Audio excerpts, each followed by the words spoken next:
Биз азыр Ташкенттен Бишкекке келе жатабыз. Дал ошол жерде автобуста келе жатканда азыр таңкы саат 5 болуп калды.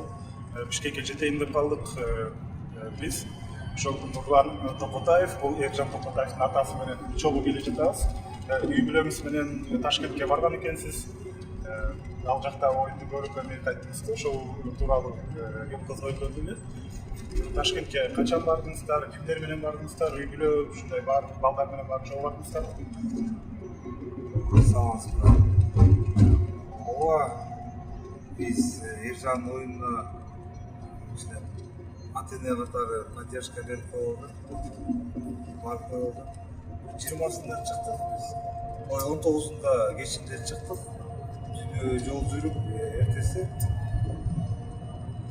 Оюн күнү сиздер барып калдыңыздар, Ташкентке. Кимдер менен бардыңыздар?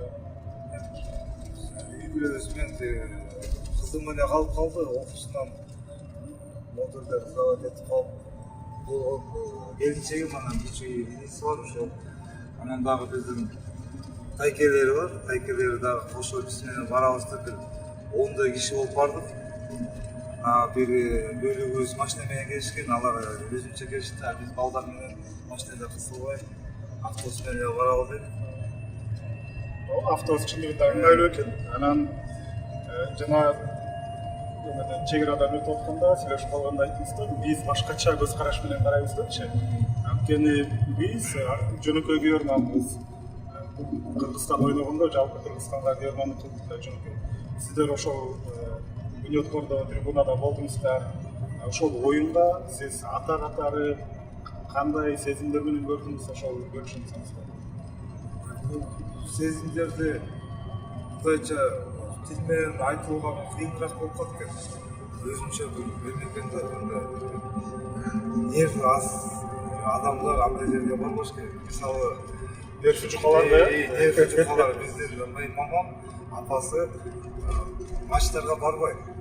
Баягы кичинекей жаз кезинде ойноп жүргөндө молодежный встречаларда бир жолу апасын биринчи жолу апарсак, мамам чыдабай вообще чыгып кинотеатр Россияда жүрдү, көчөдө жүрдү. Чыдабай жаңы аябай башкача бир толкундонуу сезимдер болуп атканда. Элдер туруп көрүп атса, мен вообще отуп алдым менчи.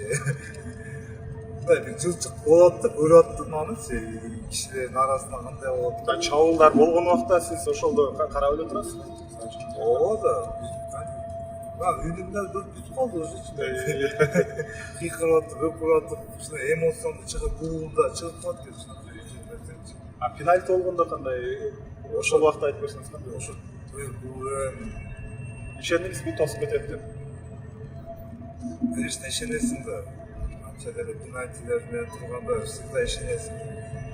Өз балаңа ишенбесең болбойт го дейт. Кандай Азыр тосуп кетет деп үмүт кылып турдуңузбу дейм. Ооба.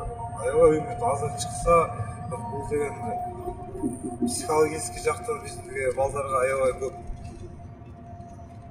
поддержка болмок да, анткени тосуп салды. Вот эти кыйкырып, эметкени балдарга жугат. Алар дагы эметишип, толкунданышып, ойношуп, доверять этишет. Игроки должны доверять. Команданын духу көтөрүлгөн. Команданын духу көтөрүлөт. Ошол пенальтиден кийин күйөрмандар бир жарылды го, Эржан деп кыйкырып атканда кандай сезимдер болду? Өзүңүздүн балаңызды жалпы ошо Кыргызстан күйөрмандары трибунада өтө катуу кыйкырышты го. Аябай толкунат, волнуешься, приятно, когда такие так поддерживают, так любят, да. Очень было, даже не знаю, не могу описать словами, да. Это надо пережить, да, это все. Эржан пенальти тоскондон кийин да биздин ошо Кыргызстан күйөрмандарын трибуна жакта карап да өзү да кыйкырып алды окшойт. Ошо көзү менен силерди издеген окшойт деп ойлоп атам да. Ата-энеси бир көз карашы, бир сөзү, бир жылмаюусу өтө көп нерсени алып келет да балагачы. Эржан ушул азыркыдай Эржан болуш үчүн буюрса мындан да жакшы болот. Ушул кантип чоңоюп келди эле, канча жашында барып эле Ержан футболго.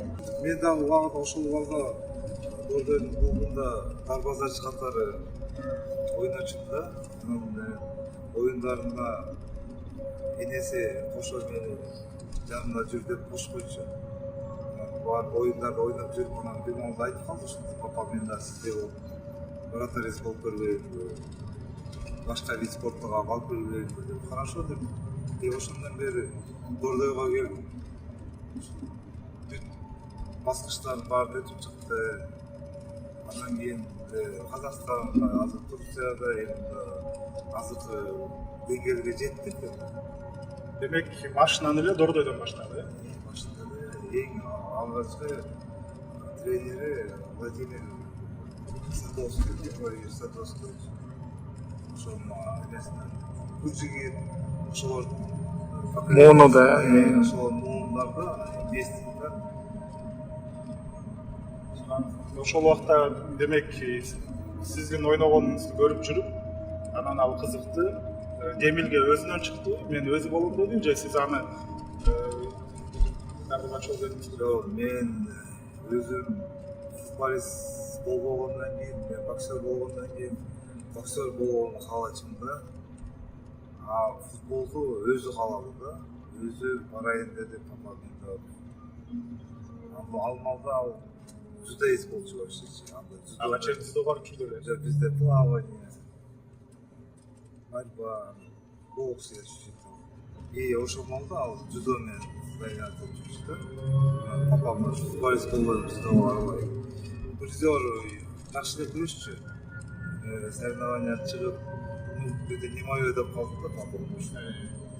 Я как бы буду деп.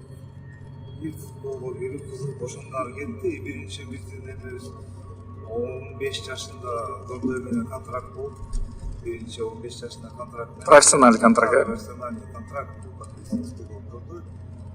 И 3 на 3 года контракт был рассчитан. И 3 года отыграл. Потом взрослый еще на год контракт. И Дордой дальше по взрослым команде. Ошол келишим түзүп, андан кийинкиси мындай элге азыр көптүр белгилүү да. Мисалы үчүн азыр ал темага кайрылып келебиз. Ошол мисалы үчүн ал футболду тандады. Ошол убакта сиз үй бүлөдө ата эне маанилүү болдуңуз. Ага кандай шарт түзүп беришкенбиз, кандай колдоо, кээ бир учурда сөздөрдү айтып жүрөбүз, кээ бир учурда шарт түзүп ошол тууралуу айтып Бул жерде Ержандын карындашы бар. Айжан. Ал ушул баланы Айжан эле өстүп деп деле айтып койсо болот. Анткени тамагын жасап берет, кийинин жууп берет. Кичи кызымчы. Биз ата эне катары только психологический жактан колдоолорду бересиң, практически эме жагынан условия создавать этиш керек го балагачы. Бирде ушундай жакшы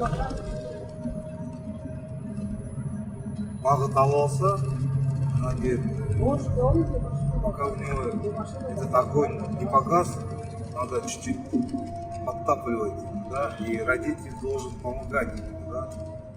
ошол кандай учурларды айтып бере аласызбы? Мисалы үчүн ал келип эле ошол жана келишим түзгөн жерге келип контракт түзгөн. Келип эле ошол заман биринчи дарбазач болуп калган жок да. Келип резервде отуруп, анан өзүнүн ордун дарбазачыдагы атаандаштыкты жеңип чыккан. Ошондой учурларда мисалы үчүн маанай түшүп калышы мүмкүн, дагы башка учурлар болот. Ошол мезгилдерде сиз кандай кеңештерди берет белеңиз? Сиздин салымыңыз бар экени көрүнүп турат. Ошол кандай салымдарды эмне айтып берсеңиз? Орустардан поговоркасы бар эмеспи? Терпение и труд, все перетрут, да?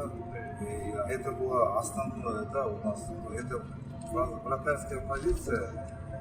Здесь он же один играет, да? Специфика бар, да? Да, там по-другому, да. И если ты сидишь на банке, это одно, да, но на тренировке ты не на банке. ты такой же, ты должен там доказывать, да? Тебя просто так никто не пригласит, не отдаст, пока ты сам это не заслужишь, да? Вот так ты помогал, да? Психологически.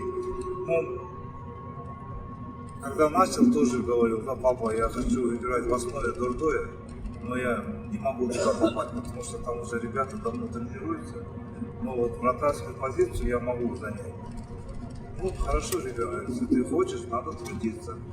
ошол мүнөзү кимди тарткан, сизди тарткан спорт чынында үй бүлөсүнөн чыгып атпайбы? Ошондон калса керек. Билбейм, со стороны ал көрүнөт да, мен өзүмдү со стороны кандай экенин айта алам, но может быть где-то мое есть, ну, я ата-энесин если еще вторая моя половинка же, ал да жактарын тартканда, усидчивость, упорство тоже от нее можно, да, сделано. Ну и чуть-чуть гены тоже играют очень большую роль для спорта, да, если ты знаешь, ребенок твой в конце будет 2 метра, то надо подготавливать на 2 метра, да. А ертең биздики башкачараак да, кыргызстандан ишбармак, камыр, биздики кичине мындай буйлоо, белки дегенде, кашы, яйца деген ушундай башкача тамактарды стараемся вот эти газированные кийип, да. Ушундай баланы тоже под это перестроить очень трудно, да. Маленький, если тоже младший ребенок, объясняешь, что когда он вырастет, когда он поймет, да, а до этого надо отбирать просто, если не понимает. Демек жашынан эле ошондой туура тамактануу менен чоңоюп турдуңар, Эти башында эле мен түшүндүрүп айтышым, да, так просто так не получится ничего. Надо там рано вставать. Ну это режим, да, опять же, дисциплина должна быть. Тренируюсь херятотом эле. Эчинде тияка барып калды деген. Огуч болуп атпайбы.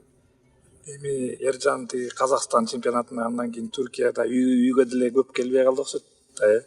Ооба биз аны Жылына бир 2 жолу эле көрөт болсун. Бизде сүйүнүп кетет, үйгө жатып эркелетип.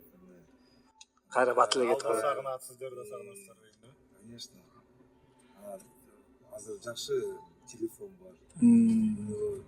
Oyundan кийин анализ кылабыз биз.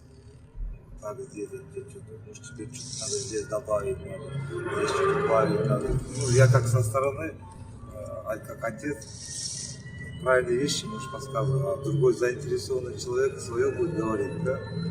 Он как-то прислушивается, да? Оюнчу катары калыптанышы кандай жүрдү? Сизди көз алдыңызда өттү ушулар, Ооба, мен билем, ошол күндө андай иштеп жүрсөм, жүгүрүп келди багыш.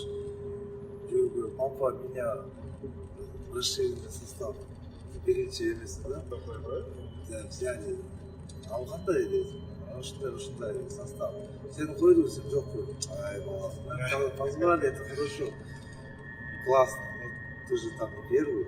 Давай чуть-чуть заниматься. И вот ошентип 3 жылдык контракт түзүлгөндө анда дагы дордой калып, мен так ата-энеси катары келишимдерге окуп, өз колумда коюп, разрешение берип, 3 жыл, поздравляю тебя. Все, дальше это твоя следующая ступенечка. Только она будет длиться 3 года, да? У тебя есть очень много времени, чтобы работать, да? Я им объяснял, ты не смотри сегодняшний день, готовься к завтрашнему дню, да? А насколько далеко твой путь будет, ты будешь только сам решать, да? Ты можешь сейчас прям закончить, да? Либо можешь дальше пойти до этого дня, как бы. Кудайга шүгүр, жакшы келип атат. Демек 3 жылды толук дордойдо өткөрдү ошол келишим боюнча. Андан кийин уже взрослый командага контракт 2 жылга эстеп атам. 2 жылга анан кийин дагы взрослый. Бирок анда дагы Кутман Кадырбеков бизде дагы бир жакшы зор дарбазачы бар болчу Алмалда. Анан мен Эржанды взрослый контракт менен алганда, бул дордой экинчиде ойноп жүрдү да. Ал тот моменте тоже психологически его удержать было, да, потому что если такой сильный противник стоит, я ему говорю, надо еще чуть сильнее тогда. Ошондо Кутман Азия кубогунан келди. Анан жанды ошол экөө атаандаш болуп калды, карбадашыл позицияда. мен ошо прямой конкурент ошол болду да, а Кашуба, Матяштар, мен айттым, сен тренировка кыла берсең, они уже свое время отыграют. Наш прямой конкурент был Кутман Кадырбеков, да, на него равняйся. Вместе тренируйтесь, если он 10 отжиманий делает, ты сделай 11, это будет уже лучше, да. Если ты на 1 минуту опоздаешь, это будет уже плохо. И вот этим вот так он занимался, да. Когда не опаздывал, когда не пропускал тренировки. Вечером придет как самый примерный сыночек, дома сидит, кашу кушает. Да. Ну, такой не суровый отцовский надзор, да, как друзья мы, да, ходим, папа такой сидит, говорит, машалласы снаряд, да, плачет, да. Анан ошол Дордойдо ойноду, ал жакта Дордойдун чемпиондугуна салынбаштуу дегендей. Андан кийин ошондо сиз айттыңыз, эми Кыргызстандан башка чемпионатка барыш керек, өсүш керек деген ошол процесстер кандай жүрдү? Туран клубунда Туран клубунда дагы аякта дагы аябай башка чоң конкуренция болду. Аякта атын унутуп атам, Азербайжандын номер 1 ол балда сборный Азербайжандын игроку был основной игрок Туран. Но волей случая он был травма алып калып, 1 ай на восстановление был. И ошол малда арасынан Ержан экинчи вратарь болор менен Ержанды оюнга чыгарышты. Анан ошондо айттык, Ержан, это наш шанс, надо ловить его и не упускать его. И мы хорошую серию провели в Туране, стали лучшими казахской премьер-лиги по количеству отбитых, по проценту. Түркиядагы абалчы, ал жакта деле башында чыгарбай жүрүштү, ишенбей жүрүштү, эмне кылды? Ошол убакта кантип сүйлөшүп аттыңыздар? Ал жакта дагы түрктөр өзлөрүнүн игрокторун аракет кылышат да, коюңучу. Кыргыз келди, кто это? Никому неизвестный молодой мальчик. Что он может сделать? Это, если мудро рассуждать, они были правы, да? Но во время тренировок своим характером, своим упорством, работой он по чуть-чуть заслужил доверие. И они потихоньку начали его выставлять. И там он в 3-м туре он стал лучшим, по-моему, игроком команды. Да, и вот пошло у нас, пошло. Сейчас вот последний он лучший игрок тура стал. Улуттук курама командага кандай салым кошту деп эсептейсиз? Хотелось бы, чтобы наша сборная попала на чемпионат мира. Это наша заветная мечта. Каждый спортсмен хочет побывать на чемпионате мира не как участник, не как зритель, а как участник.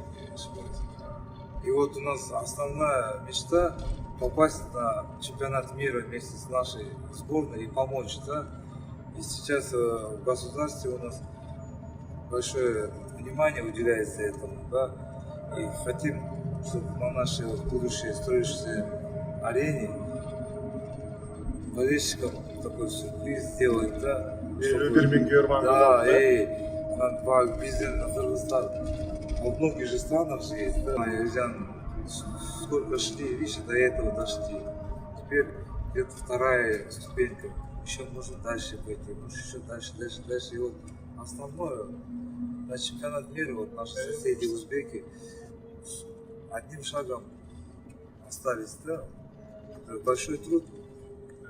Все, рахмат, убактыңызды бөлүп сүйлөшүп бергениңиз үчүн. Кызыктуу маегиз үчүн чоң рахмат. Сиз ата катары сыймыктансаңыз, биз ушул жалпы кыргыз эли аны менен ошолорго чоюнуш катары биз да сыймыктанабыз. Ушинтип атанын эле уулу эмес, элдин уулу болуп жүрө берсин.